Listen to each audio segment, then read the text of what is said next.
Namaskar friends, and welcome to this press briefing by the Ministry of Health and the Ministry of Education. To brief us more on the latest issues related with COVID, we have with us Dr. V.K. Paul from Niti Aayog, DG ICMR Dr. Balram Bhargav, Joint Secretary Ministry of Health Shri Love Agarwal, Joint Secretary Ministry of Education Srimati Sweetie Changson. My welcome to all. First there will be a presentation by Shri Love Agarwal, followed by another presentation by DG ICMR. This will be followed by a presentation by the JS Ministry of Education on the protocols to be followed on reopening of schools. After that, Dr. Paul will sum up and give an overview. After that, we'll take a few questions. Over to Shri Love Agarwal. Good evening friends, हम आपको कोविड-19 की वर्तमान परिस्थिति के बारे में बताना चाहेंगे। अगर हम विश्व के परिप्रेक्ष्य में देखें तो पिछले एक हफ्ते से अप्रॉक्सीमेटली 31 लाख के करीब केसेस विश्व में प्रति रोज रिपोर्ट हो रहे हैं। एक कंटिन्यूड सर्ज अभी भी विश्व में नोट किया जा रहा है। अप्रॉक्सीमेटली 7.25 करोड़ के करीब केसेस एक्टिव केसेस की दृष्टि में आते हैं और जहां 23 अप्रैल 2021 में 9 lakh highest during the day peak note किया गया था विश्व में, उसके कंपैरिजन में अभी भी पिछले 24 घंटे में 1 फरवरी का डेटा अगर देखें तो 33,52,000 केसेस रिपोर्ट हुए हैं। अगर हम इंडिया के परिप्रेक्ष्य में एनालाइज करें तो हम देखते हैं कि एक कंटिन्यूड बेसिस पर पिछले कुछ दिनों से decline in covid reported cases देश में नोट किया जा रहा है। एक्टिव केसेस की संख्या भी कम होते होते 15,33,000 के करीब पहुंच चुकी है। एवरेज डेली केसेस अगर एक हफ्ते का औसतन निकाले देखें तो देखते हैं करीब 2,04,000 केसेस के करीब रिपोर्ट हुए हैं। केस पॉजिटिविटी भी पिछले एक हफ्ते में 12.98% के करीब नोट की गई है। हम अगर देखें कि जहां हमारे यहाँ 21 जनवरी को एक हाईएस्ट नंबर ऑफ केसेस जो कि इस सर्च के समय पे नोट किया गया था, तब 3,47,000 केसेस आए थे। यह पिछली जो हमारी सर्च थी उसकी तुलना में, जो कि 4,14,000 केसेस की थी 7 मई के समय में पिछले वर्ष, उसके तुलना में कुछ कम है। और पिछले 24 घंटे का डेटा एनालाइज करें तो हम देखते हैं कि देश में 1,72,433 केस रिपोर्ट हुए हैं।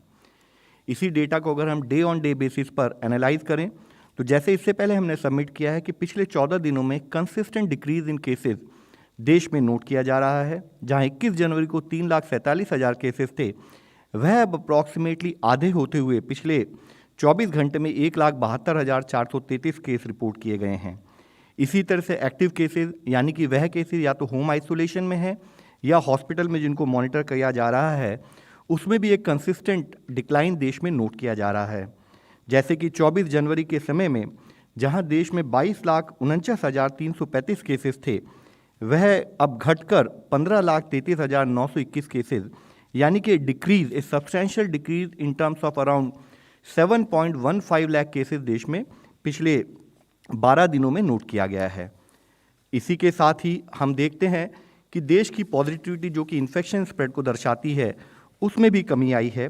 24 जनवरी के समय पर जहां देश में पिछले 24 घंटों का अगर वह डेटा एनालाइज करते तो जब 14,74,000 केस देश में हुए थे और पॉजिटिविटी 20.75% नोट की गई थी, वह पिछले 24 घंटे के डेटा के अनुसार 15,59,000 जहां टेस्टिंग हुई है, अब घटकर 10.99% यानी कि अप्रॉक्सीमेटली आधी, यानी कि जिससे इंडिकेट होता है कि इन्फेक्शन का स्प्रेड देश में काफ़ी हद तक कमी नोट की जा रही है। इसी के साथ ही अगर हम एक्टिव केसेस को एनालाइज करें तो ऐसी स्टेट्स जहां पर 50,000 से अधिक एक्टिव केसेस हैं, वह स्टेट्स अब 8 स्टेट्स हैं, जो कि पिछले सप्ताह जब हमने चर्चा की थी तो उससे संख्या में कमी आई है। इसी तरह से 10 से 50,000 एक्टिव केसेस वाली स्टेट की संख्या 12 है और 10,000 से अधिक कम एक्टिव केसेस वाली स्टेट्स की संख्या अब बढ़कर 16 स्टेट्स हो चुकी है। यहाँ भी मुख्यतः हम बताना चाहेंगे कि इन स्टेट्स में 8 स्टेट्स का डेटा जो हमने आपके सामने प्रस्तुत किया है, अगर एक्टिव केसेस को एनालाइज करें तो केरला ही अकेली एक ऐसी स्टेट है जहां पर कि हमने देखा है कि एक्टिव केस में वीक ऑन वीक बेसिस पर वृद्धि नोट की गई है और 3,78,564 केस एक्टिव केसेस की दृष्टि में आते हैं और वीक ऑन वीक बेसिस पर यहाँ पर एक्टिव केसेस में 1.26 टाइम की वृद्धि नोट की गई है और टोटल केसेस जो एक्टिव केसेस केरला में नोट किए जा रहे हैं वह देश के 24.68% केसेस कंट्रीब्यूट करते हैं।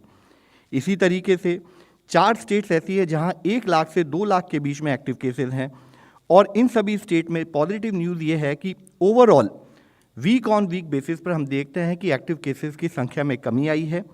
जैसे कि तमिलनाडु में 2,13,692 केसेस घटकर अब 1,77,999 केसेस रह गए हैं। और इसी तरीके से हम देखते हैं कि 3 स्टेट्स ऐसी हैं जहां पर कि 53,951 केसेस एक्टिव केसेस हैं, या गुजरात में जो कि 69,187 केसेस हैं, जो कि एक ओवरऑल पॉजिटिव न्यूज़ दर्शाता है कि ओवरऑल देश में एक्टिव केसेस की संख्या में काफ़ी हद तक हम कमी नोट कर रहे हैं। इसी के साथ ही एक और पॉजिटिव न्यूज़ हम आपके सामने सबमिट करना चाहेंगे। देश में अगर हम एनालाइज करें वीक ऑन वीक बेसिस पर, तो 34 स्टेट्स अब ऐसी हैं जहां पर not only decrease in cases but decrease in positivity भी नोट किया जा रहा है, जिसमें से कुछ स्टेट्स हमने आपके सामने दर्शाई हैं। जैसे उदाहरण के तौर पर तमिलनाडु में जहां एक हफ्ते पहले 19.7% केस पॉजिटिविटी थी, वह घटकर 10.1% हुई है और उसी के साथ ही केसेस की संख्या में भी कमी आई है। गुजरात में 15.1% केस पॉजिटिविटी घटकर 9% हुई और केसेस में कमी आई। इसी तरह आंध्रा में भी केस पॉजिटिविटी में कमी आई है, केसेस में कमी आई है, राजस्थान में भी कमी आई है। लेकिन अभी भी देश में 2 स्टेट्स ऐसी हैं जहां पर हम देख रहे हैं कि एक स्थाई पर केसेस का नंबर भी बढ़ोतरी हो रही है और दूसरे स्थाई पर वहां पर केस पॉजिटिविटी में भी एक अनुपात में कमी नहीं देखी जा रही है, जिसमें कि मुख्यतः 2 स्टेट्स आती हैं। केरला, जो कि एक महीने पहले जहां पर 13.3% केस पॉजिटिविटी थी, वह वीक ऑन वीक बेसिस पर बढ़ते हुए पिछले हफ्ते में 47% के करीब नोट की गई है और दूसरे स्थाई पर वहां पर केसेस में भी वृद्धि नोट की जा रही है। इसी तरह मिजोरम में जहां 17% केस पॉजिटिविटी थी, वह अब बढ़कर 34.1% हो गई है और साथ ही केसेस में भी वृद्धि नोट की जा रही है। हम स्टेट के साथ लगातार संपर्क बनाए हुए हैं। हमने स्टेट से रिक्वेस्ट की कि containment measures coupled with hospital management पर पूरा एफर्ट बना रहे, ताकि हम ओवरऑल कोविड-19 की समस्या को वहाँ पर मैनेज कर सकें। अभी अगर हम एक और दृष्टि से एनालाइज करें कि वह जिले देश में जहाँ पर कि केस पॉजिटिविटी 10% या अधिक है, तो हम देखते हैं कि जहाँ 26 जनवरी वाले हफ्ते में देश में ऐसे 406 जिले थे जिनमें कि 10% से अधिक केस पॉजिटिविटी पाई जा रही थी, वह संख्या अब काफ़ी हद तक घटकर 2 फरवरी का अगर हम हफ्ते में एनालाइज करें तो देखते हैं कि वह संख्या घटकर 297 जिले रह गई है। इसी के साथ ही नंबर ऑफ डिस्ट्रिक्ट्स जहां पर 5 to 10% केस पॉजिटिविटी थी, उसमें एक हफ्ते में जहां 145 जिले पहले थे, वह संख्या अब 159 जिले हो गई है, जो कि दर्शाता है कि वह जिले जो कि इससे पहले 10% से अधिक पॉजिटिविटी में थे, वह शिफ्ट होकर 5 to 10% पॉजिटिविटी के अनुपात में पहुंच चुके हैं। इसी के साथ ही नंबर ऑफ डिस्ट्रिक्ट्स देश में जहां पर कि पॉजिटिविटी 5% से भी कम पहुंच गई है, यह भी एक पॉजिटिव न्यूज़ हम सबमिट करना चाहेंगे। जहां 26 जनवरी वाले हफ्ते में वह जिलों की संख्या 183 थी, अब वह बढ़कर 268 जिले हो चुकी है। अगर हम देखें देश में वैक्सीनेशन का कवरेज सुचारू रूप से कार्य करा जा रहा है। अब तक total 167.88 crore total doses administer की जा चुकी हैं। इसी तरह से अगर हम देखें 89.73 करोड़ डोजेज देते हुए 96% of eligible population above 18 years को कवर किया जा चुका है। साथ ही सेकेंड डोज को 71.8 करोड़ डोजेज देते हुए 76% of eligible second dose people को भी कवर किया जा चुका है। प्रिकॉशन डोज जो 10 जनवरी से शुरू की गई थी, उसके अंतर्गत अब तक 1.35 करोड़ डोजेज दी जा चुकी हैं और पॉपुलेशन एजेड 15 to 18 ईयर यानी कि यंग एडोलसेंट के लिए जो 3 जनवरी से कार्य शुरू किया गया था, उसके अंतर्गत अब तक 4.78 करोड़ डोजेज देते हुए 65% एलिजिबल पॉपुलेशन को कवर किया जा चुका है। यहाँ यह विषय भी हम आपकी दृष्टि में लाना चाहेंगे, जैसे हम सबको अवगत है कि 15 to 18 ईयर्स एज ग्रुप में कोवैक्सीन जो वैक्सीन अलाउ की गई है, उसका 28 दिन बाद देने का कार्यक्रम सेकेंड डोज का कार्यक्रम एज पर गाइडलाइंस है। तो जिसके तहत सेकेंड डोज हम आपके द्वारा सबसे रिक्वेस्ट करना चाहेंगे, जिन लोगों ने फर्स्ट डोज ली है वह सेकेंड डोज अगर उनका टाइम पीरियड पूरा हो गया है तो वह सेकेंड डोज भी लें। और इसके साथ ही बचे हुए यंग एडोलसेंट हम उनसे भी रिक्वेस्ट करना चाहेंगे, वह भी 15 to 18 ईयर में 100% कवरेज के लिए आगे आएँ और वैक्सीन लें। अगर हम देखें कि वह स्टेट्स जिन्होंने first dose coverage national average से अधिक की है, तो ऐसी 20 स्टेट्स हैं देश में, जिसमें से 16 स्टेट्स तो ऐसी हैं जहां पर कि 100% of the eligible population has been covered with first dose और 4 स्टेट्स ऐसी हैं जो कि 96 to 99% कवरेज कर चुकी हैं। इसी के साथ ही 20 स्टेट्स देश में ऐसी है जहां सेकेंड डोज कवरेज भी नेशनल एवरेज से अधिक है जिसमें 6 स्टेट्स और यूटीज़ ऐसी हैं जहां पर 100% कवरेज हो चुका है और बाकी 14 स्टेट्स ऐसी हैं जो कि नेशनल एवरेज से अधिक संख्या में वहां पर वैक्सीनेशन हुआ है। देश में 13 स्टेट्स और यूनियन टेरिटरीज ऐसी हैं जहां पर एडोलेसेंट ग्रुप 15 to 18 ईयर वहां पर भी उनके नेशनल एवरेज से अधिक हम अब तक कवरेज कर चुके हैं, जिसमें मुख्यतः आंध्र प्रदेश में 100% कवरेज भी हो चुकी है। एक और विषय हम आप सबके सामने लाएंगे। जब हमने देश का डेटा आईसीएमआर के लेवल पर एनालाइज किया, डीजी आईसीएमआर सर उसके बारे में बताएंगे भी, तो हमने देखा है कि जैसे जैसे देश में वैक्सीनेशन बढ़ा वैसे वैसे ही उसी के अनुपात में हमने देखा है कि जो हमारा केस फैटेलिटी रेट है, यानी कि उस माह में कितने केसेस आए और कितनी डेथ रिपोर्ट हुई, तो जब हम उसको एनालाइज करते तो अगर आप पहले वाला ग्राफ देखें तो आप देखेंगे कि नेशनल लेवल पर जो कि रेड कलर में दर्शाया गया है, जैसे जैसे हमारी vaccination coverage full vaccination coverage बढ़ी है वैसे वैसे ही ओवरऑल हमारा केस फैटेलिटी रेट उस पर्टिकुलर माह में काफ़ी अधिक संख्या में कम हुआ है। इसी के साथ ही उदाहरण के तौर पर 3 टाउन का भी डेटा हमने आप सबके सामने प्रस्तुत किया है, वह है बेंगलोर, मुंबई, चेन्नई, और यही अनुपात पूरे देश में देखा जा रहा है। तो हम यहाँ सबमिट करना चाहेंगे कि जो हमारा फोकस रहा है वैक्सीनेशन पर, उसने देश में कई प्रेशियस लाइफ को सेव करने में बहुत अधिक सहयोग दिया है और यह आवश्यक है कि हर एलिजिबल आदमी समय पर वैक्सीनेशन को लगवाए। आज उसी से संबंधित एक और मुख्य अंश भी हम आपके सामने लाना चाहेंगे। यह एक मुख्य अंश है जिसमें एक पॉजिटिव एविडेंस जो इमर्ज होकर आई है, हम आपके सामने सबमिट करना चाहेंगे।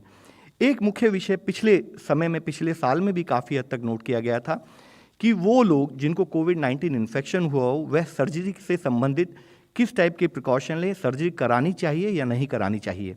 तो उससे संबंधित 2 स्टडीज जो पिछले साल की थी हम आपके सामने सबमिट करना चाहेंगे और साथ ही एक स्टडी जो कि अभी रिसेंटली आई है एम्स से, हम आपके सामने बताना चाहेंगे।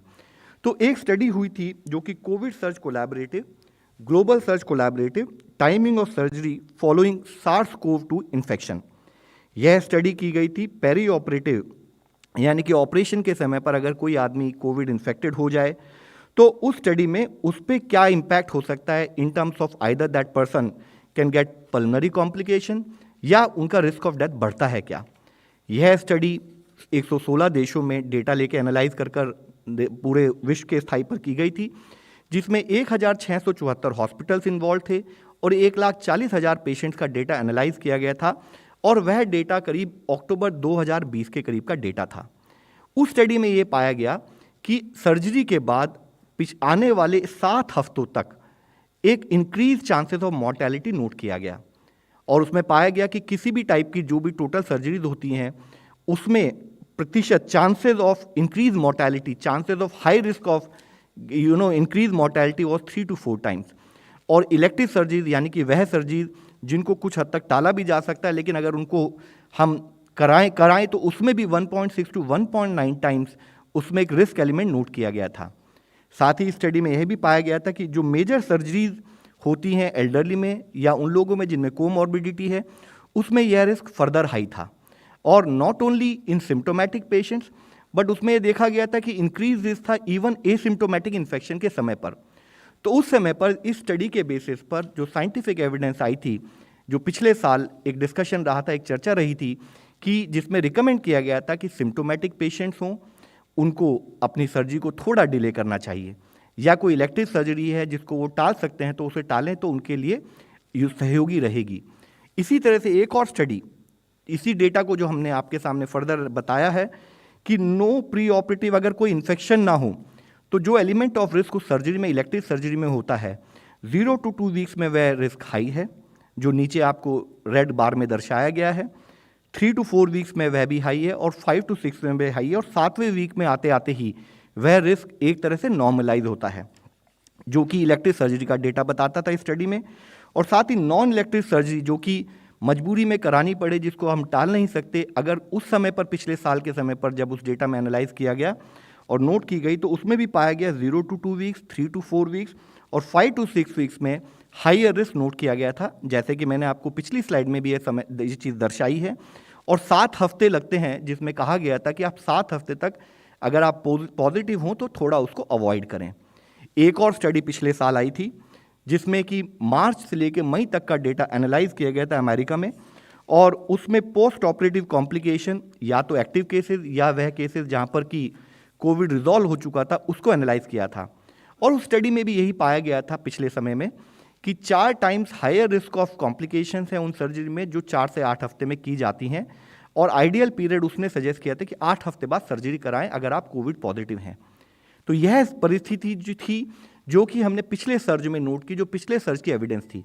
इसी से संबंधित एक पॉजिटिव न्यूज़, एक पॉजिटिव एविडेंस हम आप लोगों के सामने लाना चाहेंगे, जिसमें कि एक स्टडी अभी एम्स में की गई है और उन्होंने अपने जो कोविड के ओटी वार्ड्स हैं उस केस को एनालाइज किया है। और उस एनालिसिस के द्वारा जो पाया गया है उसमें उन्होंने 20 दिसंबर 2021 से लेकर 20 जनवरी के 2021 तक के डेटा को अपने यहाँ जो सर्जरी हुई उनको ओटी में एनालाइज किया है। टोटल जो 53 सर्जरी हुई थी उसमें से 32 सर्जरी ऐसी थी जिनको कि रीजनल एनेस्थीसिया दिया गया, और 21 सर्जरी ऐसी थी जो कि थोड़ी और कॉम्प्लिकेटेड थी या सीरियस थी जिनमें जनरल एनेस्थीसिया दिया गया। यहाँ पर रीजनल एनेस्थीसिया जिन केसेस में दिया गया उन 32 केसेस में ये पाया गया जिसमें से कि 26 केस ऐसे थे जो लोअर सेगमेंट सिजेरियन सेक्शन के थे, और यह पाया गया उस स्टडी में कि कोई भी कॉम्प्लिकेशन ड्यूरिंग सर्जरी या पोस्ट ऑपरेटिव पीरियड में नोट नहीं की गई, और इनमें से किसी भी केसेस में ना तो कोई मृत्यु और ना ही किसी भी टाइप की कॉम्प्लिकेशन का ऑब्जर्वेशन नोट किया गया। इसी के साथ ही वह केसेस 21 केसेस जिनमें जनरल एनेस्थीसिया दिया गया उसमें काफ़ी सीरियस टाइप के केसेस थे, जिसमें 6 केसेस लैपारोटोमी के थे, 4 केसेस क्रेनियोक्टोमी के थे, वीपी शंट के 2 केसेस थे, एम्पुटेशन के 2 केसेस थे, ट्रेकोस्टोमी के 2 केसेस थे, इसी तरह से ऑप्थेल्मी से रिलेटेड और बोन फ्लैग रिमूवल के भी केसेस थे। यानी कि वह केसेस जहाँ पर कि जनरल एनेस्थीसिया के द्वारा जब देते हुए सर्जरी की गई, तो वहाँ जो क्लिनिकल डेटा, क्लिनिकल एविडेंस जो इमर्ज होकर आई है उसमें पाया गया कि इन किसी भी केसेस में 21 केसेस में भी कोई एग्रीवेशन नहीं नोट किया गया, कोई रेस्पिरेटरी स्ट्रेस, कोई रेस्पिरेटरी प्रॉब्लम नोट नहीं की गई, और इन किसी भी केसेस में 21 केसेस ना तो इंट्यूबेशन की आवश्यकता पड़ी, ना ड्यूरिंग द ऑपरेशन कोई ऐसा रिस्क नोट किया गया, ना ही कोई पोस्ट ऑपरेटिव रिस्क नोट किया गया। इसके साथ ही मुख्य अंश जो हम आपके सामने लाना चाहेंगे उसमें देखा गया कि किसी भी इन 21 पेशेंट के चेस्ट एक्सरे में कोई भी ऐसा सजेस्टिव चैलेंज कोविड-19 रिलेटेड नहीं था जो कि पेरी ऑपरेटिव पीरियड में नोट किया गया, जिससे यह क्लियरली उभर कर आता है कि कोई भी respiratory complication after general anaesthesia in these covid patient was not noted. इसमें जो 21 केसेस थे जिनका हमने आपको डेटा सबमिट किया, इनका स्टेटस भी हम आपके सामने हाईलाइट करना चाहेंगे, जिसमें से 17 केसेस ठीक होकर चले गए, 4 डेथ नोट की गई। यहाँ भी स्पेसिफिकली जो नोट किया गया इन 4 केसेस में भी एक तो जो हॉस्पिटल एक्वायर्ड इन्फेक्शन का केस था जो डेथ हुई, एक एब्डोमिनल सेप्सिस का था और एक इंट्राक्रेनियल ब्लीडिंग का था। यानी कि जो डेटा हमें दर्शाता है कि जो भी डेथ हुई है, none of these deaths are either linked or aggravated because of कोविड-19 and they were primarily due to other causes. तो हम आप सबके सामने यही सबमिट करना चाहते हैं कि जैसे पुराने समय में एक डेटा बताया गया था कि कोविड-19 के जो पेशेंट्स हैं वह कुछ समय तक सर्जरी अवॉइड करें क्योंकि हो सकता है उनका रिस्क एलिमेंट थोड़ा बढ़ चुका हो, लेकिन जो प्रेजेंट एविडेंस अभी इस वाले समय में इस पर्टिकुलर वेरिएंट में जो नोट की जा रही है कि सर्जरी सेफ है और किसी भी तरह की हायर चांसेस ऑफ कॉम्प्लिकेशन और डेथ से रिलेटेड नहीं है। इसलिए वह पेशेंट जो कोई भी अपनी सर्जरी कराना चाहें, चाहे वो कोविड पॉजिटिव हो, चाहे कोविड-19 हो, उनको हमें डिनाई करने की या उनको रेगुलेट करने की शायद आवश्यकता नहीं रहेगी और वह समय पर अपनी सर्जरी करा सकते हैं। हम इस विषय में जब बात कर रहे हैं, हमारी आप सबसे एक और रिक्वेस्ट रहेगी, केसेस एक स्थाई पर कम हो रहे हैं, लेकिन जब हम एक तरफ वैक्सीनेशन पर एफर्ट कर रहे हैं, दूसरी तरफ उतना ही आवश्यक है, at the risk of repeating, at the risk of highlighting, कि हम सोशल वैक्सीन पर भी अपना कार्य उतना करें और हम ध्यान रखें कि कोविड का खतरा भी अभी भी खत्म नहीं हुआ है। वाइल केसेस की संख्या में कमी आई है, लेकिन इन्फेक्शन का स्प्रेड अभी भी काफ़ी हाई है और पर्टिकुलरली कुछ एरियाज में काफ़ी हाई है। हमें ध्यान रखना है कि हम हमेशा नए नॉर्मल के रूप में मास्क पहने, उचित दूरी बनाकर रखें, हाथ को धोते रहें, सैनिटाइज करते रहें, समय पर टीकाकरण जरूर कराएं, जैसे हमने डेटा के द्वारा भी आपके सामने प्रस्तुत किया है। टीकाकरण हमारे सामने एक बहुत उपयोगी हथियार है अपने आप को बचाने का। और हम अंत में आप सबसे यही रिक्वेस्ट करना चाहेंगे, जिस तरह से पिछले 2 साल से देश कलेक्टिवली इस लड़ाई को लड़ रहा है और हमारे वैक्सीनेटर्स और हमारे हेल्थ केयर वर्कर्स और फ्रंट लाइन वर्कर के सपोर्ट से हम ये कार्य कर रहे हैं। हमें उसी विश्वास से और उसी प्रयास से कंटिन्यूड बेसिस पर एफर्ट करना है, तभी हम कोविड से जीत पाएंगे। धन्यवाद।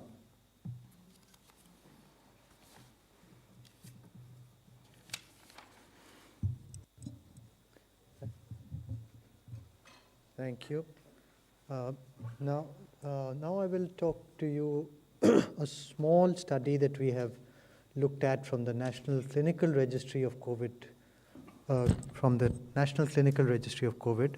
Look at the data. So now we have collected data of hospitalized patients from 37 hospitals, and these were the hospitals which were helped us in the plasma study, which we did across the country in 2020. These were the study which had given us the hospitals which had given the registry data, comparing the first surge with the second surge.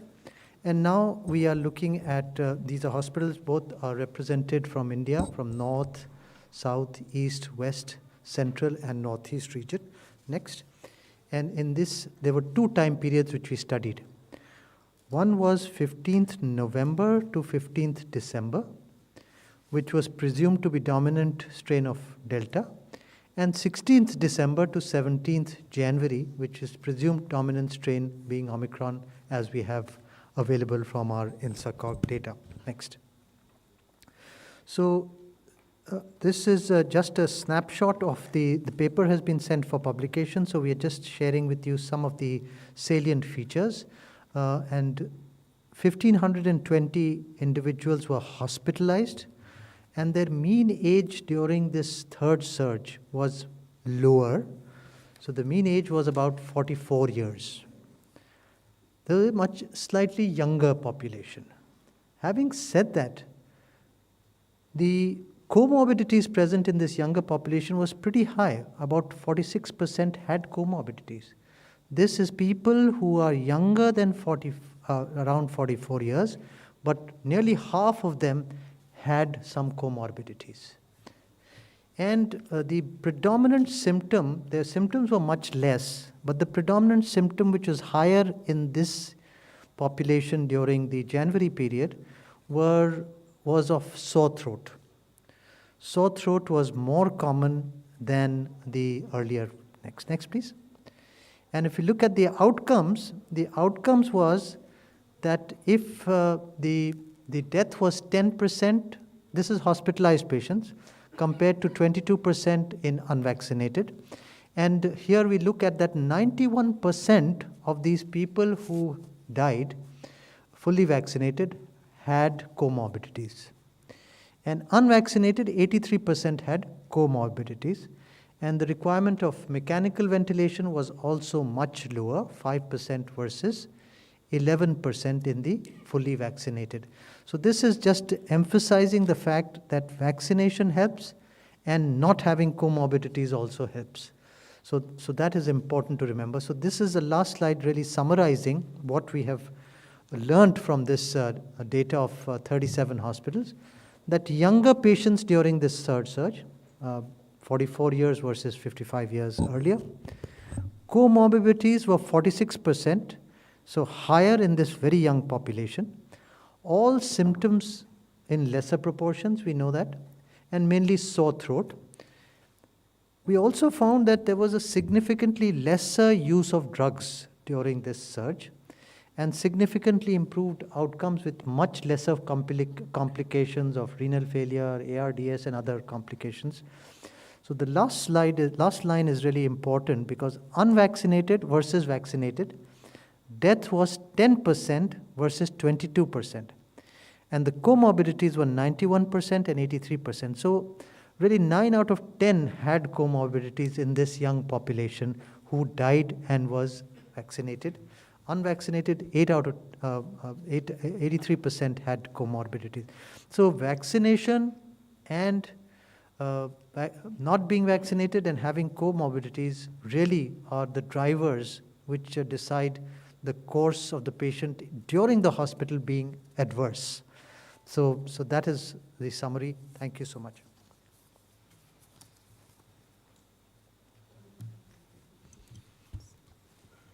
Okay. Um, Good afternoon to you all. From Ministry of Education, I'm here from the Department of School Education and Literacy. Next one.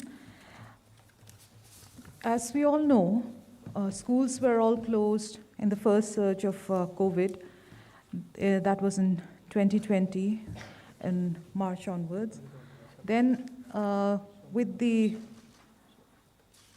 publication of the MHA guidelines in September 2020, allowing schools and coaching institutions to reopen, the guidelines or standard operating procedures were prepared by the Ministry of Education in consultation with education secretaries of all states and union territories, with the Ministry of Home Affairs and with the Ministry of Health and Family Welfare. And these were published and circulated to all the stakeholders. These are also there in the website of the Ministries of Education. I'm sharing this because I think there are a lot of points that we want to just again reiterate and highlight before you. I would like to just talk about the guidelines. Basically, these are in two parts. The first part concerns health, hygiene, and safety aspects for reopening of the schools. And the second part deals with the academic part, learning with social distancing, and aspects of delivery of education. This includes curriculum transactions, instructional load, timetables, alternative academic calendar, assessment, emotional and mental health, and also capacity building of all stakeholders, be it the school authorities, be it the educational administrators, be it the parents, and the society and community at large. These guidelines, I would like to say, they were advisory in nature, and we had shared it with all the states and UTs and stakeholders and had advised them to adapt these as per the needs of the states as deemed fit. And they are to prepare their own guidelines and SOP. Here are a few salient features of the guidelines or the standard operating procedure that we had prepared for reopening of schools. One, first and foremost, is to ensure and monitor proper cleaning and sanitation facilities in the school, maintaining at least 6 feet distance between students in the seating plan, social distancing to be maintained in all common areas, flexible, staggered, and reduced timings for different classes. So schools and states in consultation with schools, they have worked out their different patterns as what they have found convenient and suitable. And then we had asked schools not to undertake school events where social distancing is not possible. Or at all times, staff and students should be wearing masks, and social distancing to be maintained even during distribution of the PM portion, that is midday meal. Again, as far as the commute transportation was concerned, sanitation of school transportation, and then sensitization of school driver and conductor so that they can also help to ensure that social distance is maintained during the time that students are in the bus or the cab.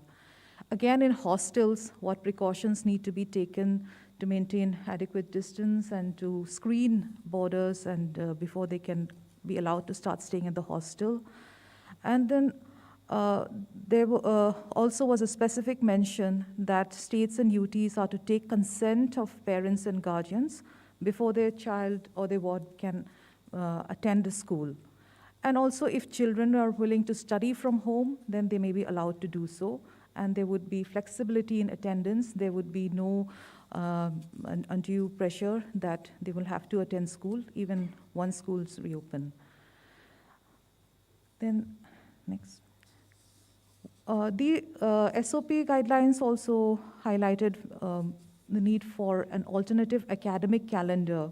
The weekly calendar was prepared, in fact, by the NCERT, which showed how the academic activities could be still conducted in a joyful manner, even if children are there at home, and if they're not able to attend classes. In some cases, even if they don't have devices and other means. So this has also was found to be quite helpful.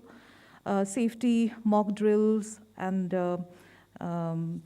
this SOP, of course, highlighted the need to focus on the most vulnerable children to prioritize their needs. Migrated children, children of migrant laborers, homeless children, children with disabilities, children who are directly affected by COVID through family illness or death, and children with special needs.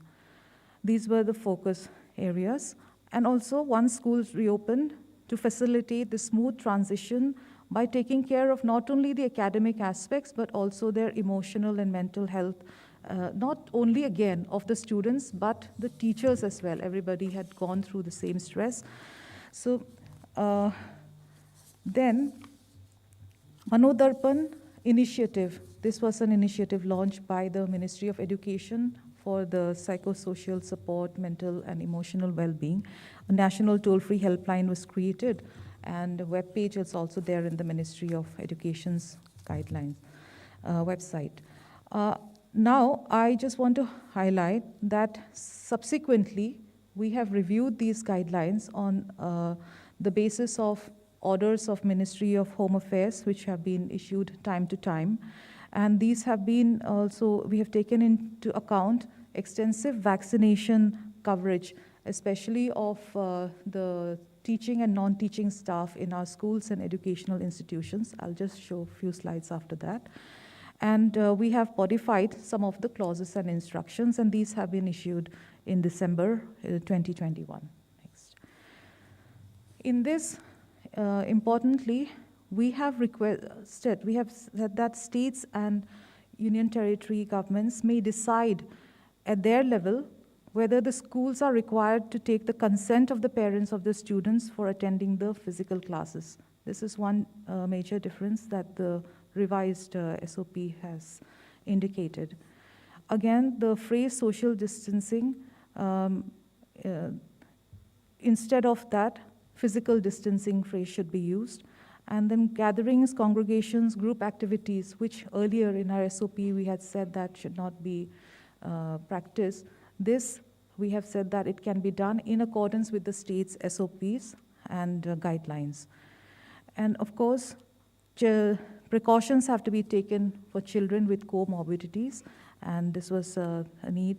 And apart from this, medical facility and contact with nearest medical centers, these other things are all contained in the SOP.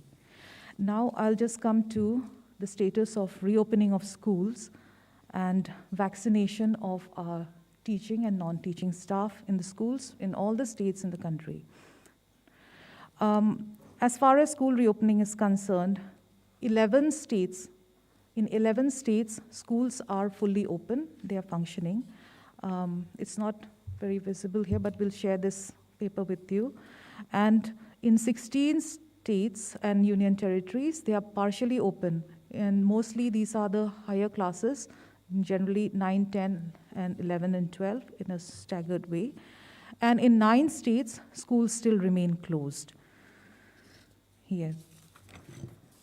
In respect of vaccination, the progress has been very good. And in all the states, teaching, non-teaching staff, including both, the vaccination status has overall been, it's around 95% on an average. Some states have also completed 100% vaccination of all their teaching staff and non-teaching staff. Information regarding the eligible student level is still being collected. But here in the last slide I have, even for our various central institutions like Kendriya Vidyalaya, Navodaya Vidyalaya, and CTSA, NIOS, it's either about 100% or 98, 99%. So this is the status. So what I would like to say is that all these measures are being taken, and the ministry has been encouraging the states to follow the SOPs that we have prepared. That was in consultation with them. and also to take forward this issue of vaccination and then alternatives, learning, alternative measures so that continued learning is carried on. Thank you. Thank you. आज की इस briefing में हम देख रहे हैं कि the pandemic situation has improved. There are states and districts of concern, but overall there is a contraction in the infection, in the spread of infection, which is heartening.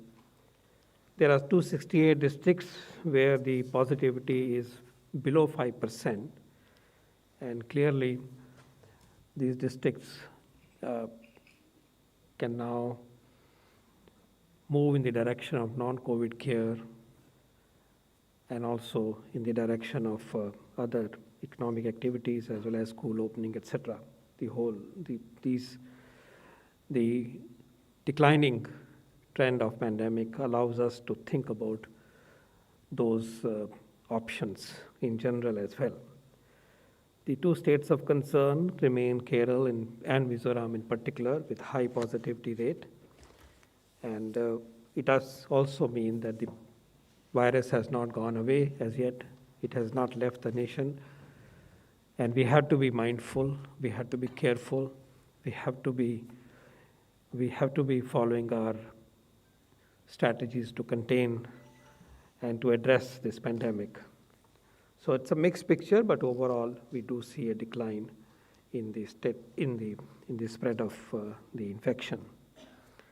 On vaccine front, there is significant progress which we have reported. And today we also report to you clear evidence that vaccination has been protecting our people. Vaccination has been ensuring low prevalence of severe disease, protection against mortality, and this has been the hallmark of this phase of a pandemic where this protective shield has been available to the people of our nation.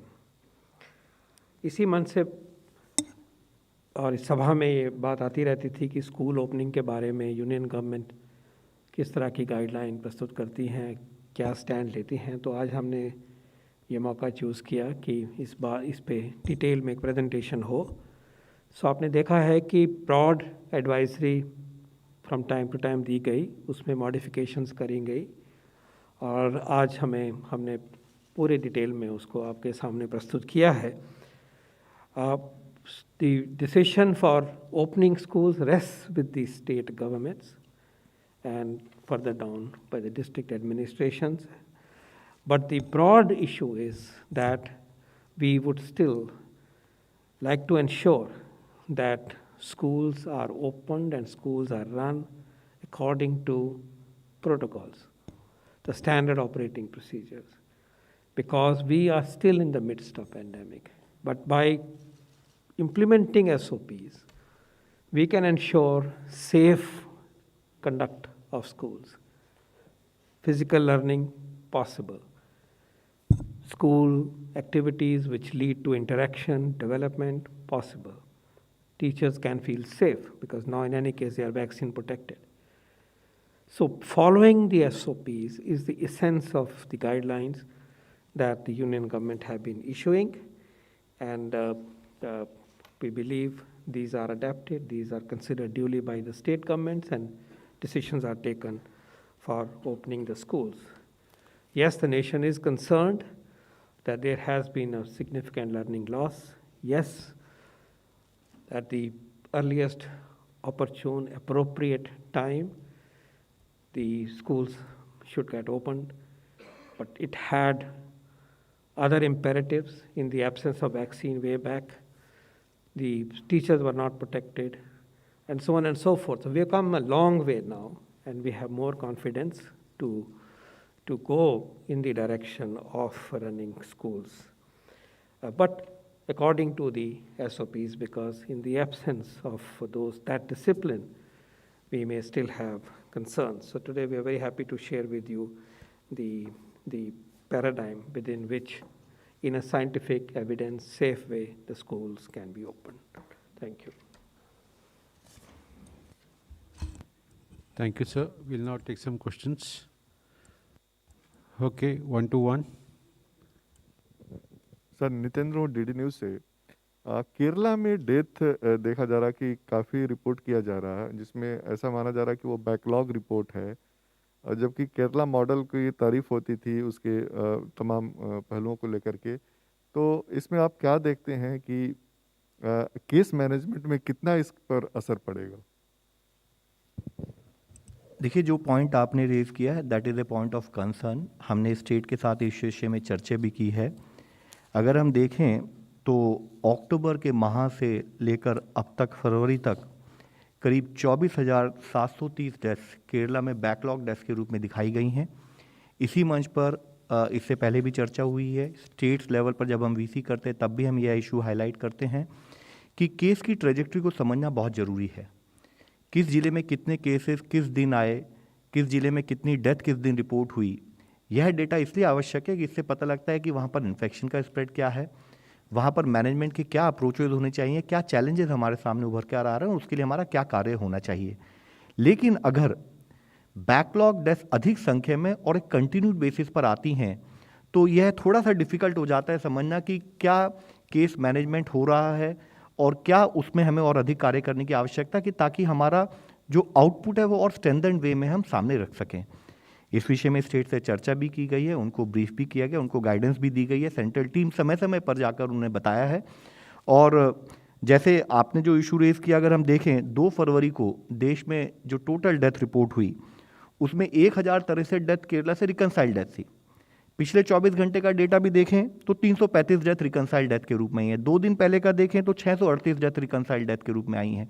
तो थोड़ा सा एक challenge उभर के आ सकता है in terms of understanding कि अभी ये डेथ अगर रिकनसाइल्ड डेथ थी तो उस समय पर क्या हमारे एडिशनल एफर्ट किए होते, अगर हमने उसको रिपोर्टिंग समय पर फॉलोअप किया होता तो हम उसको कैसे मैनेज कर पाते। लेकिन स्टेट पर इस विषय में हम चर्चा कर रहे हैं, उनसे डिस्कशन करके उनको गाइड भी किया गया, सेंट्रल टीम ने भी बताया है और हम आशा करते हैं कि स्टेट लेवल पर इससे संबंधित कार्य सुचारू रूप से किया जाएगा। इंश्योर किया जाएगा कि अगर डेथ बैकलॉग भी हैं तो उनको एक साथ रिपोर्ट करें, ना कि डेली बेसिस पर, ताकि उसके बाद हम केस की ट्रेजेक्ट्री को ढंग से समझते उस पर कार्य कर सकें। और उसी से लिंक पॉइंट है कि जैसे इन्फेक्शन का स्प्रेड भी, जैसे आज भी हमने दर्शाया कि केरला इज़ वन स्टेट जहां पर इन्फेक्शन का स्प्रेड और केस पॉजिटिविटी और साथ में केसेस की संख्या में बढ़ोतरी भी हो रही है, तो कैसे हम कंटेनमेंट एफर्ट्स पर भी अपना कार्य बनाए रखें। तो यह कार्य केरला के लिए नहीं, यह कार्य हमारी गाइडलाइंस सारी स्टेट के लिए है और हम सजेस्ट करते हैं कि स्टेट को मैनेजमेंट में ही एक बहुत मुख्य अंश भी है। 1 to 5. Runjun Sharma from CNN News 18. Is there a movement on vaccination in adolescents in the age groups of 12 to 15 now, since more and more states are also reopening schools? इस सवाल को हमने पहले भी टैकल किया है, आपसे बातचीत हुई है। क्लियरली जब हमारी वैक्सीन स्ट्रैटेजी टाइम के साथ इवॉल्व हो रही है तो उसमें बच्चों की तरफ वैक्सीनेशन पहुंच पाए, ये हमारे एजेंडा पे हमेशा रहा है। और ये भी उसके साथ साथ आपको मालूम है कि जो देश में बने वैक्सीन हैं उनको पीडियाट्रिक पॉपुलेशन पे उनके ट्रायल्स भी हो रहे हैं, उनकी वेरियस लेवल पे प्रोग्रेस जैसी जैसी है वो विदित भी है आपको। सिस्टमैटिक तरीके से वैक्सीनेशन प्रोग्राम को आगे बढ़ाया जा रहा है। जहाँ पे हाईएस्ट प्रायोरिटी रही है उसको पहले सामने रखा किया गया और उस काम को पूरा किया गया। ये आपने देखा होगा, ये हमारा जो सारे देश का ट्रैक रिकॉर्ड रहा है वैक्सीनेशन की अप्रोच इम्प्लीमेंटेशन की, वो रही है कि हाईएस्ट प्रायोरिटी सिस्टमैटिक प्रायोरिटी को लेके हम चलें। उसी प्रकार अब आगे बढ़ते हुए 15 साल तक का काम आपके सामने मालूम है अच्छे तरीके से हो रहा है। 2/3 को फर्स्ट डोज मिल गई है और हम चाहते हैं कि और तेज़ ये काम कर पाएँ। तो आगे बढ़ते हुए ऐसी ऑप्शंस को एक्सप्लोर किया जाएगा, जा रहा है, सोचा जा रहा है, उसके साइंटिफिक बेसिस को, उसकी टाइमिंग को। तो it is constantly being viewed how to expand the vaccination programme toward the younger age group, but then it has to be done at a time when the other higher priority objectives have been achieved. 255.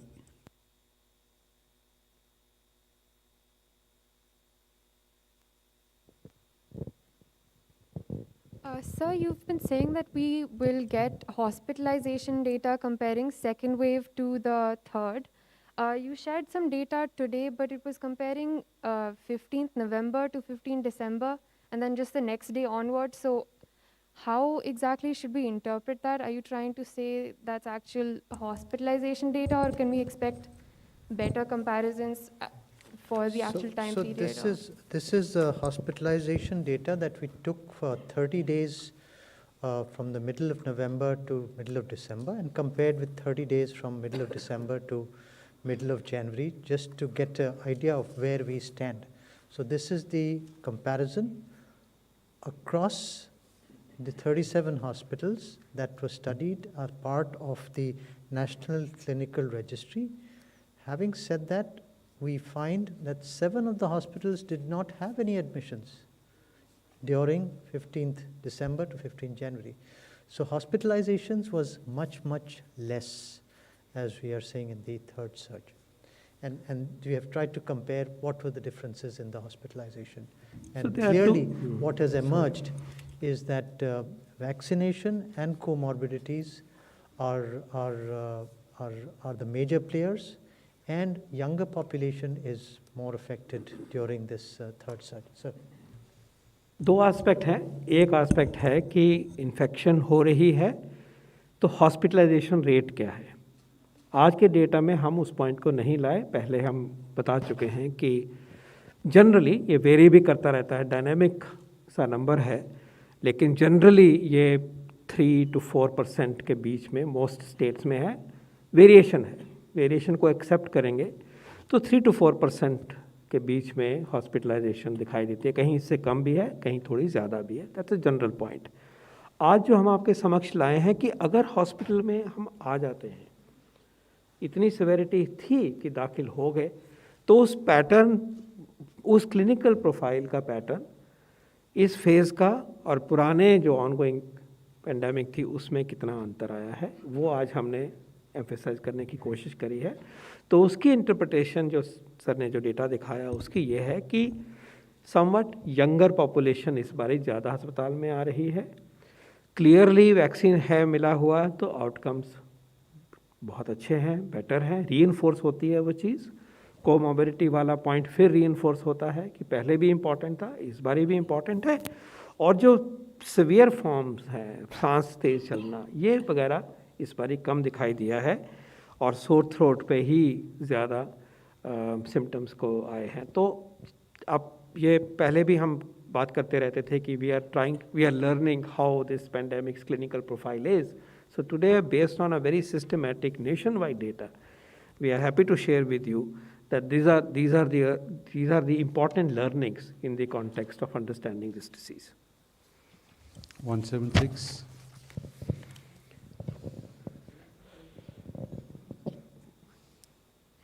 Sir, I just wanted to know about Kerala. Are you doing enough genome sequencing, or is there some new variant over there? And the second question is on, sir, that is 7 days mandatory home isolation for international patients. So are you going to review these guidelines? As far as Kerala is concerned and even across the country, we have brought it last time कि जो हमारा dominant variant है वो अभी देश में Omicron है, और उसमें साथ में केरला में इस टाइप से केसेस की संख्या में अधिक वृद्धि हो रही है. तो उसका एक डेटा एनालिसिस अभी हम करते रहेंगे, जैसे कंटिन्यूड बेसिस पे शुरू में करते रहें. अगर कोई ऐसी इमरजेंट एविडेंस होगी हम आपके सामने लाएंगे, बट अभी यही दिखाई देता है कि वहाँ ओमिक्रॉन के केसेस ही हैं जैसे कि पूरे देश में पाए जा रहे हैं. With respect to international travel, जैसे आपने कहा था, वह गाइडलाइन में रिवीजन हो चुका है. जो हमारी पहली फेज़ ऑफ गाइडलाइन पिछले साल जब हमने ओमिक्रॉन वेरिएंट दुनिया में डिटेक्ट हुआ था, तब हमने 7 डेज़ का जो होम क्वारंटाइन किया था और वो केवल एट रिस्क में किया था. बाद में हमने, क्योंकि केसेस की संख्या में बढ़ोतरी हुई और केस का इन्फेक्शन का स्प्रेड को कंट्रोल करना था, तो हमने both not at risk and at risk countries से जो भी पर्सनस आए उनको हमने सजेस्ट किया था कि वह होम क्वारंटाइन में ही रहेंगे. दूसरा एक गाइडलाइन में परिवर्तन यह किया था कि पहले अगर कोई पॉजिटिव पाए जाते थे एयरपोर्ट पर, उनको हम ये कहते थे कि आप उनको आइसोलेशन फैसिलिटी यानी कि हॉस्पिटल सेटिंग में ले जाएं. लेकिन जैसे जैसे एविडेंस इवॉल्व हुई हमने उसमें चेंज किया. हम उसमें यह भी लेकर आए हैं कि आपको हॉस्पिटल सेटिंग नहीं, आपके सिम्टम के बेसिस पर जो स्टेट के रिप्रेजेंटेटिव एयरपोर्ट पर है वह डिसीजन ले सकते हैं कि उनको होम आइसोलेशन में भेजा जाए या हॉस्पिटल सेटिंग में सिम्टम्स के बेसिस पर ले जाया जाए। As of now, 7 days quarantine has been prescribed, and the purpose for that is to ensure कि हम ये इंश्योर करें कि हमारा इन्फेक्शन के स्प्रेड को हम देश में रिलेटिवली कंट्रोल कर सकें। 175. सर, क्या जो आप आंकड़े दिखा रहे थे उसमें जो तीसरी लहर है, आप मानते हैं कि क्या पीक जा चुकी है, गुजर चुकी है? देखिए, हमने आपको डेटा से यह दिखाया है कि अभी हम पिछले कुछ दिनों से, ऑलमोस्ट पिछले 14 दिनों से कंटिन्यूस बेसिस पर केसेस में एक कंसिस्टेंट डिक्रीज नोट कर रहे हैं। हमने इस मंच पर कई बार कहा है कि हम इसको लहर जैसे फैंसी वर्ड्स के रूप में जनरली डिस्कस नहीं करते हैं। हम केसेस का जो स्टेटस होता है वह आपके द्वारा देश के सामने प्रस्तुत करते हैं। हमारी मंशा यही रहती है, हमारी इच्छा यही रहती है कि हम बताएं कि केसेस में डिक्रीज हो रहा है, लेकिन अभी भी ऐसे पॉकेट्स हैं जहां पर कुछ जिले हैं जहां पर केसेस में वृद्धि भी दिखाई दे रही है, कुछ स्टेट से जहां पर केसेस में वृद्धि भी दिखाई दे रही है, और जबकि ये डिक्रीज हुआ है तब भी देश में 1,70,000 के करीब केसेस अभी भी आ रहे हैं। तो ज़रूरी है कि हम जो फोकस्ड अटेंशन हमारी इन टर्म्स ऑफ मैनेजमेंट है, यानी कि वो 5 प्रिंसिपल, टेस्टिंग पर फोकस बना रहे, कंटेनमेंट सर्वेलेंस पर फोकस बना रहे, साथ ही हम हॉस्पिटल में जो जाए उनको हम किसी को भी सीरियस ना होने दें, उनको कैसे मैनेज करें उससे हम कार्य करें, टीका लगवाएं और कोविड अप्रोप्रिएट बिहेवियर को फॉलो करते हैं। तो मैं आपसे फिर से रिक्वेस्ट करूंगा कि प्रिंसिपल्स ऑफ कोविड मैनेजमेंट अभी भी हमें फॉलो करना है, क्योंकि केसेस की संख्या अभी भी काफ़ी अधिक है। 104. Hello, sir. Sushmi from Times of India. Sir, in the latest budget, the allocation for COVID vaccine have come down significantly to rupees 5,000 crore from around 35,000 crore in the previous budget.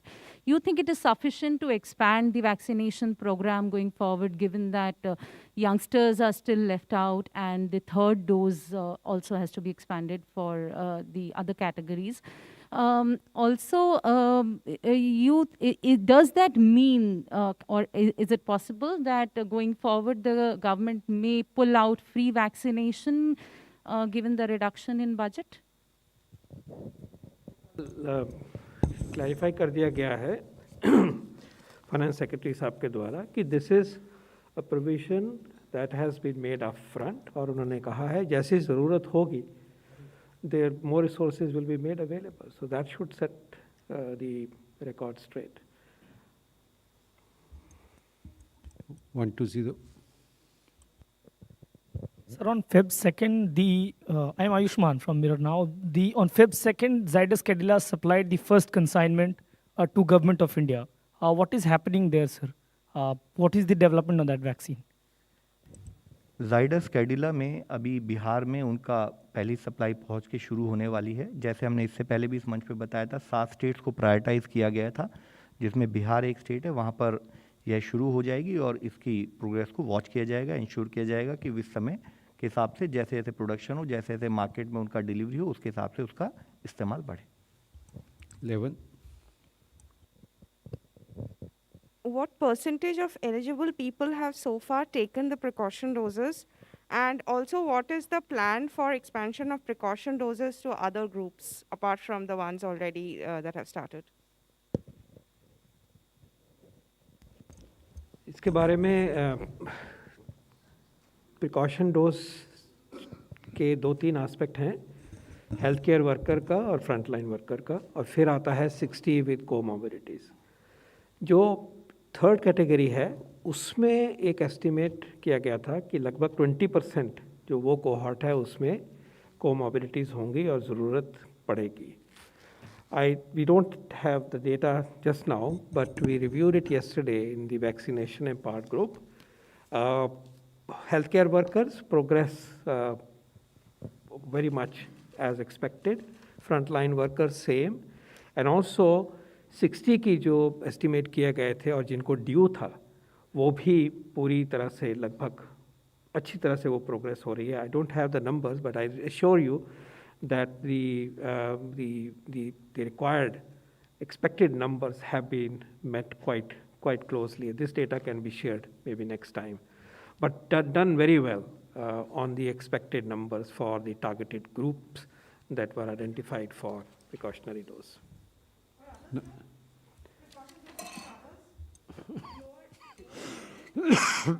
जैसे मैंने पहले जवाब दिया कि vaccination का जो सारा implementation है वो प्रायोरिटाइज करके स्टेप बाय स्टेप है, प्रायोरिटी ग्रुप्स को लेके चले हुए हैं. तो as a technical question, that question is there whether that should be expanded or not, but right now we are trying to accomplish the committed part of the vaccination program.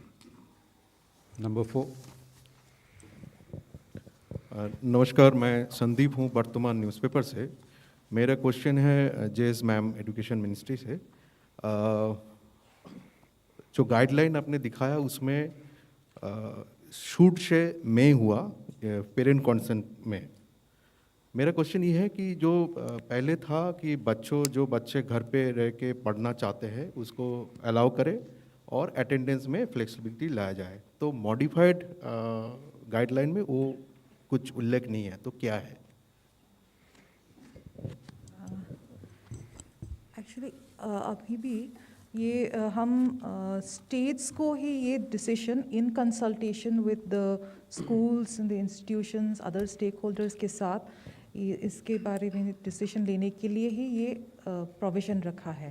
पहले difference क्या था कि in fact हमने in the original SOP बिल्कुल without parental consent वो बच्चे को school नहीं भेजना चाहिए. That was very specifically said. Now that part has been now given to the state to take the decision. Ultimately, it will be a decision of the state government, the local authorities, and the parents concerned.